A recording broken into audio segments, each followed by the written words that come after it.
Bună! Nu știu dacă ai urmărit primul meu video despre cum poți profita la maxim de situația aceasta de criză în care ne aflăm la nivel global. Dacă nu ai făcut-o până acum, te rog să o faci, fie acum înainte de acest video, fie după ce te vei uita la acest video. Apropo, numele meu este Florin Făt și în cele ce urmează vreau să-ți prezint 5 lucruri pe care să nu le faci în timp ce stai cu familia ta acasă în aceste momente de criză. Primul lucru pe care nu ar trebui să-l faci sau să-l faceți este să nu stați toată ziua cu ochii în televizor, computer, ziare sau cărți și așa mai departe. Atenție, nu spun să nu vă uitați la televizor deloc, nu spun să nu navigați pe internet de fel, nu spun să nu citiți ziarul sau să nu citiți anumite cărți pe care vreți să le faceți. Dimpotrivă, în videoul celălalt am spus să profitați de acest timp și să citiți, ci spun să nu faceți acest lucru toată ziua. De ce? Pentru că sunt convins că puteți găsi lucruri pe care să le faceți împreună.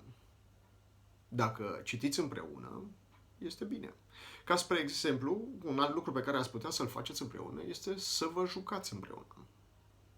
Al doilea lucru pe care să nu îl faceți în această perioadă este să nu vă criticați unul pe celălalt. Cel mai ușor lucru este să critici.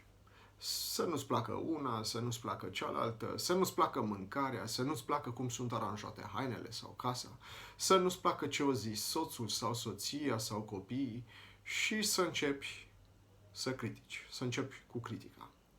Lumea este plină de oameni care critică și atât de puțini oameni sunt cei care știu realmente să aprecieze. Am observat că acest lucru este valabil și în viața de familie. Avem impresia uneori că totul ni se cuvine.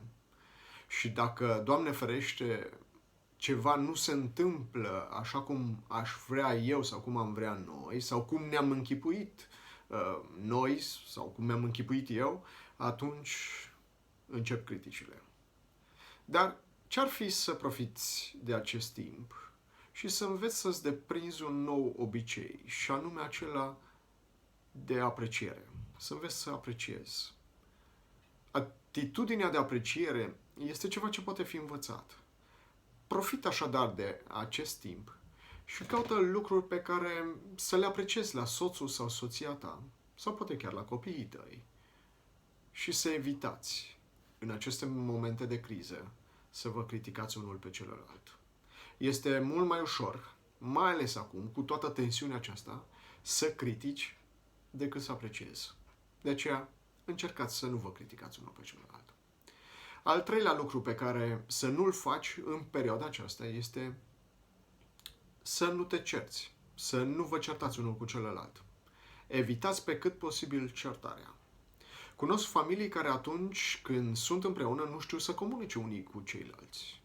Aproape de fiecare dată se ceartă și majoritatea certurilor sunt din lucru de nimic. Știu că tensiunea care există acum în jurul nostru și toată forfota aceasta cu virusul corona ne creează o stare neplăcută, ne creează o stare de agitație, o stare de frământare. Însă nu uitați că totul depinde de noi, de atitudinea noastră vis-a-vis de această situație. Nu putem schimba situația care s-a creat la nivel global, odată cu apariția acestui virus, dar putem să schimbăm ceea ce se întâmplă în mintea noastră. Nu putem să oprim păsările să zboare deasupra capului nostru, însă putem să le oprim, să nu-și facă cuiburi în capul nostru. Nu lăsați, așadar, ca această tensiune exterioară să vă fure pacea și liniștea din inimă și din căsnicie, din familie. Evitați, așadar, să vă certați. Al patrulea lucru pe care să nu-l faceți sau să nu-l faci în perioada aceasta este să nu stai la separeu, să nu stați la separeu, să nu stați în camere separate, adică să nu vă izolați unul de celălalt. Știu că pentru unii poate fi greu să stați în același loc, în aceeași cameră împreună, mai ales după ce ani de zile abia că vă mai vedeați în cursul săptămânii. Este nevoie de acomodare acum. Poate că veți avea nevoie de timp, dar profitați de timpul acesta. Egal de cât timp aveți nevoie, încercați să profitați de timpul acesta, chiar dacă aparent pare a fi un lucru negativ, adică toată situația aceasta. Dar profitați de timpul acesta și stați cât de mult puteți împreună. Acest lucru vă va ajuta foarte mult în relația voastră de căsnicie, în relația voastră de cuplu sau poate în relația voastră cu copiii. Deci, evitați izolarea. Nu vă izolați unii de ceilalți.